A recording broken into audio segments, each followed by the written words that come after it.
पतवा डोले पतैया डोले मोर मनवा डोले हो मैया जी।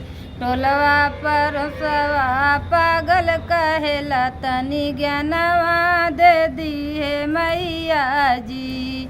पतवा डोले पतैया डोले मोर मनवा डोले हो मैया जी। टोलवा पर सवा पागल कहेला तनी ज्ञानवा दे दी हो मैया जी।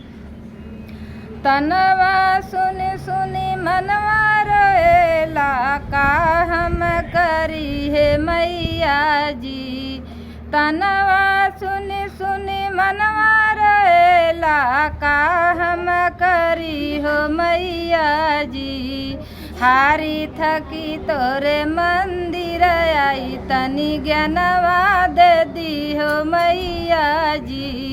हारी थकी तोरे मंदिर आई तनी ज्ञानवा दे दी हो मैया जी। तन पतवा डोले पतैया डोले मोर मनवा डोले हो मैया जी।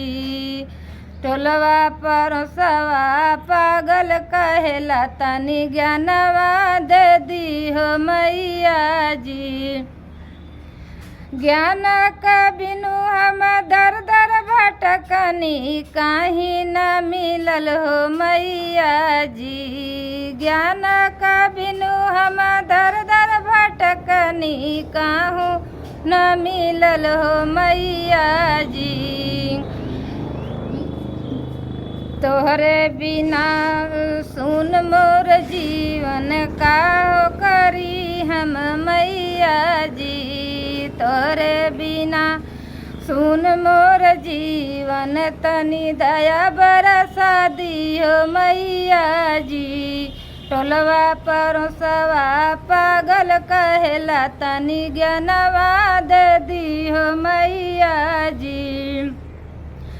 पहले में दया मांगू दूसरे में धना तीसरे में करुणा माना जी। पहले में दया मांगू दूसरे में धना तीसरे में करुणा माना जी। टोलवा पर सवा पागल कहेला तनी ज्ञानवा दे दी है मैया जी। पतवा डोले पतैया डोले मोरा मनवा डोले हो मैया जी। टोलवा पर सवा पागल कहेला तनी ज्ञानवा दे दी हो मैया जी।